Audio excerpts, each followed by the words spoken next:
problem I have, and I always have, is the question where to begin. When we're thinking of schooling and education, there are so many different places we can start. I'm going to start with the image of a man with a newspaper being blown in his face. It is a piece of art created for the Kersler Institute by a prisoner. And here we have a man struggling against the elements and the wind with the newspaper in his face, and he's leaning forward, struggling with the wind. It seems to me that our schooling is very much a similar discussion and debate, and of us struggling continuously against the battering wind and rain. What image do we have of schools? Well, here's an image. This is Bart Simpson, as you all know, writing on the famous blackboard. Even progressives and even people who are advocating play and creativity and thinking and philosophy in our schools, they tend to have an image of the education system in terms of its history as one of traditionalism, as one of the result of the Industrial Revolution, and child after child in seat after seat being told what to regurgitate and what to learn and copying from the blackboard. Indeed, an image that they have famously given us on YouTube and on video is the goldfish, and the idea of the goldfish being taught how to climb a tree, as if the fact that we're all different therefore condemns what they see as the uniformity of education in a factory system. My view is different. My view is about the nature of the child, not in terms of their individuality, but in terms of their humanity. And one of the great images we have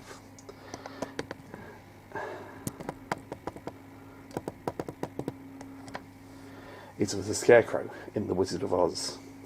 Now, if you remember The Wizard of Oz, we have the Scarecrow, the Tin Man, and the Lion, and they're all going on the yellow brick road with our heroine Dorothy, and they follow the yellow brick road. And the question is, what does the Scarecrow want? Well, the Scarecrow needs a brain.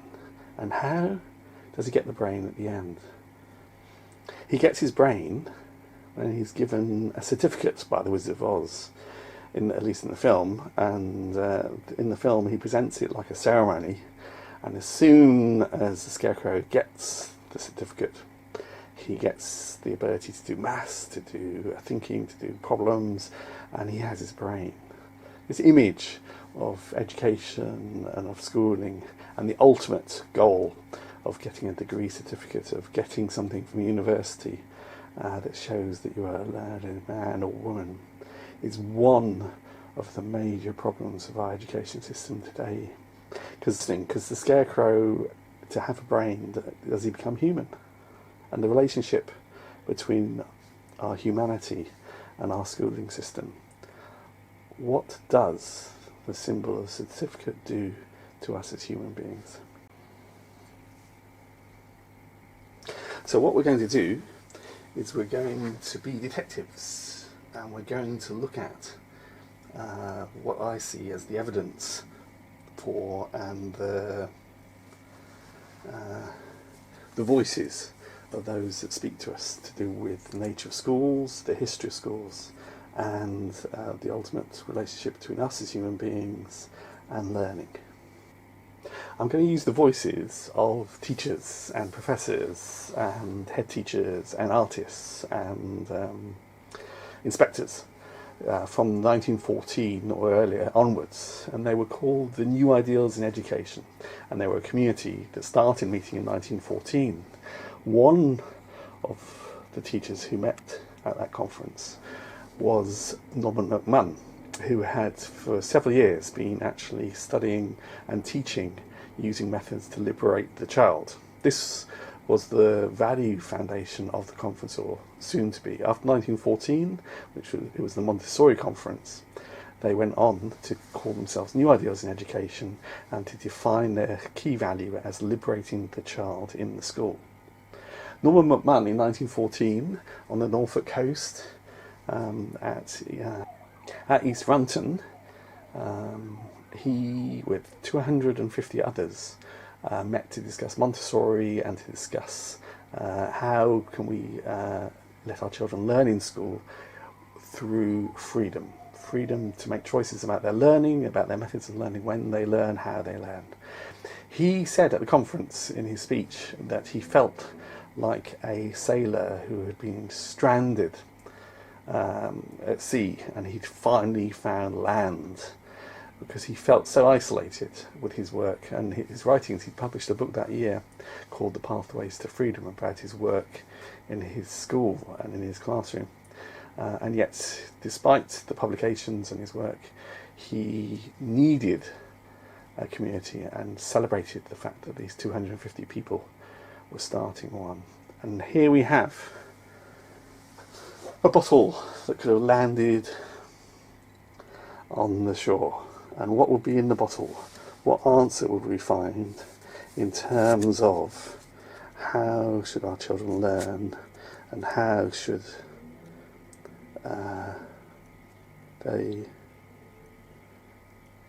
become community members within the various communities that they grow up in.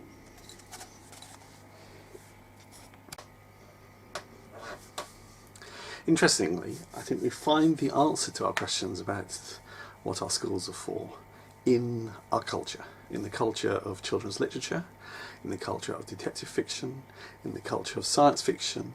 In fact, I feel the answer lies in all human culture, because culture ultimately is about human beings expressing and exploring their humanity and looking at the limits, looking at the boundaries between human and non-human, between human and computer, between human and machinery, between human and animal, and celebrating our ability to put ourselves in each other's positions, or even in the position of, as in The Sword and the Stone, the young Arthur is transformed into a fish and into a bird and into various animals by the wise old owl of Merlin. Now, one of the strongest images of becoming a boy is, of course, Pinocchio. And his whole struggle, his whole story, is to become a human being. What other stories can we look at? Well, we can go back further and look at the stories of Mary Shelley and Frankenstein. Because Mary Shelley was the daughter of William Godwin and Mary Wollstonecraft. Mary Wollstonecraft was one of the first feminists writing for women's rights and writing novels to do with the emancipation and freedom of women. And Mary Shelley's father was William Godwin, who was one of the famous anarchists. Now, in Frankenstein, I see the story as a creature that's made, and the creature has no name, no family, no home, no community, no school, no health centre, no health care, no provision of food, no provision of play. Ultimately, the creature is created as a child, not physically, but in terms of being created and having to learn and go through childhood, but without any of the rights. So ultimately, the image is that he becomes the monster he becomes because he has no rights as a human being. He's rejected, he is seen only because of his appearance and defined through his appearance. And to me, this book is the ultimate argument for the rights of the child. In fact, if you saw the play on National Theatre, you would have seen 20 minutes of the creature being a child and responding to water, to the sunrise, to birds flying suddenly from the wheat fields. And this is the most joyful image of childhood that I've ever seen on stage. Now, William Godwin, the father, he wrote this, Caleb Williams, which is meant to be, or claimed to be, one of the first or earliest detective stories. It's about a man who goes on the run because his boss thinks that he knows the secret of the Lord, that the Lord is a murderer, and Caleb Williams, he thinks Caleb Williams knows his secrets, so he pays for an investigator to chase him, track him down, and ultimately to destroy him. But the book is all about the fact that Caleb Williams is defined through pamphlets and leaflets and in the public sphere as not himself, as a criminal, as a dangerous man, as someone to be aware of. Very much like the image of the creature in Frankenstein, he's not seen to be who he is. The image is created of him by culture and public communication. Now you may say, well, what does this do with schooling? Well, what is the image we have of each other? What is the image that we have of ourselves? Is it an image that we're allowed to create? Because this is what William Godwin is arguing for. William Godwin and Mary Shelley are arguing that we need to create our own images, to take control of our own stories.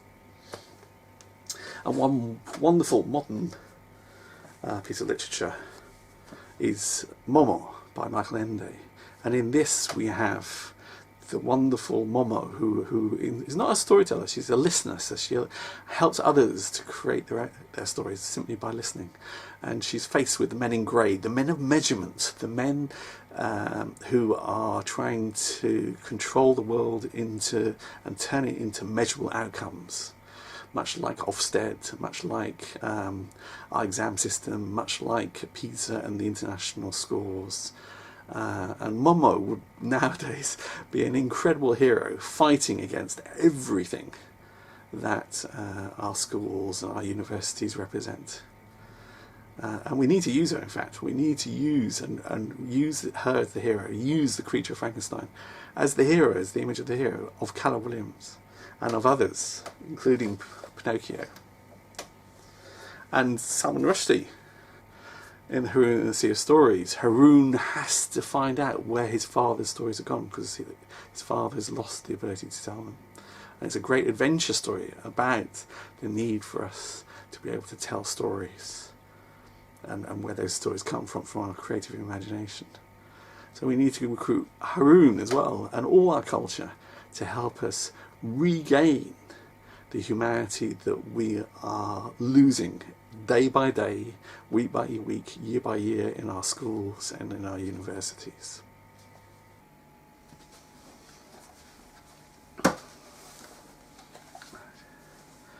So this is one of my favourite books. It's called The Dominie's Log, and it's by A.S.Neill, the founder of Summerhill. And it's his first book.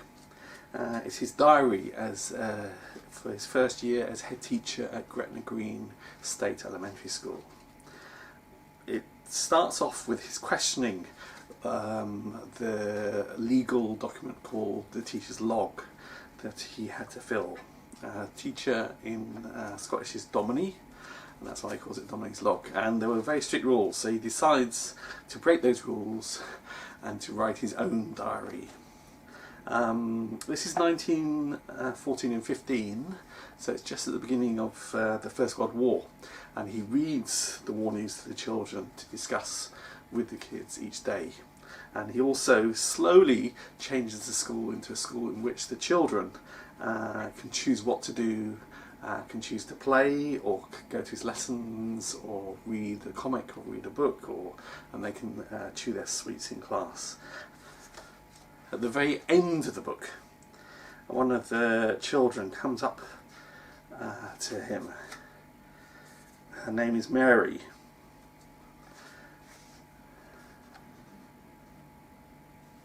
And And Mary says, my father says that we just play ourselves at this school, that we don't actually work. Mary's father is right, thinks the Dominie A.S.Neill. I've converted a hard-working school into a playground, and I rejoice. These children have had a year of happiness and liberty. They have done what they liked. They have sung their songs while they were working at crafts. They have eaten their sweets while they read their books. They have hung onto my arms as we rambled along in search of artistic corners.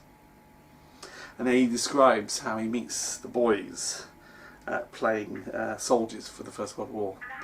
And he gets captured by them and they march him back to school. Now the reason why I like this book is because it's about a teacher, and throughout the book he's asking himself why. Why am I at school? Why am I teaching? Why is there school? Why are the children learning these different things? And this whole philosophy and ethos of asking why and answering within the framework of the liberty of the child. There was a community at a similar time, in 1914 in fact, unknown to Neill at that time. There was a community called, and they organised a conference called the Montessori Conference. There were 250 of them, and as I said before, Norman McMahon was one of them, but there were many others. There was Homer Lane, who organised the Little Commonwealth, a residential sort of prison farm, which was based on democracy and the children acting as citizens, controlling their own little community, their commonwealth. And he was the hero of the American ambassador and of many, many people, including suffragists, businessmen, including Selfridge, later Lord Selfridge, and artists and teachers and inspectors of schools. The thing about the conference, I want to quote to you from one of the teachers in the conference. She said she was a teacher from a London school, in a London city school, and she writes to do with the war and the fact that this conference is happening during the war, and she wants to think about why is it that she's doing what she's doing. This is what she says. This is Mrs. Hutchinson from Catherine Street, London County Council School in 1915. It's not an exaggeration to say that the outbreak of war came as a shock, that many of us sustained a mental upheaval which overthrew the ideals and ideas of a lifetime. Those who laboured, it matters not how humbly, for the uplifting of their fellows, were filled with despondency. And I do not hesitate to say that some of us asked in weariness of spirit, to what end have we toiled? If education will not finally abolish wars, misery and cruelty, together with their parent, fear, then education is not worth another moment's consideration. If the education of man is to result in speedier and more complete methods of annihilation and enslaving his fellows, then I maintain that education of this kind is a curse and not a blessing. This was the ethos of the conference and the community that grew and grew each year. The first was 250, the next was 350, and the next was 450 at each conference. And they started publishing a quarterly magazine as well as comprehensive reports on each conference. They also searched out and celebrated case studies of practice, and in 1917 they published a pamphlet of 5 such case studies, and this was funded by an industrialist called Sir William Mather, and over 5,000, nearly 6,000 were distributed free to teachers who asked for copies. So what do I think will be the future of education? I think the future of education is dependent on us remembering and celebrating and learning from the huge wealth of successful case studies and heroes and communities of children and adults together that have happened since 1914 or even before. We need to reclaim this history and share it with our children, our professors, our teachers, our inspectors, our politicians, so that they recognise that the traditional school is the good school, and the good school is the school they fought for in 1914, 15, 16, 17 and thereafter.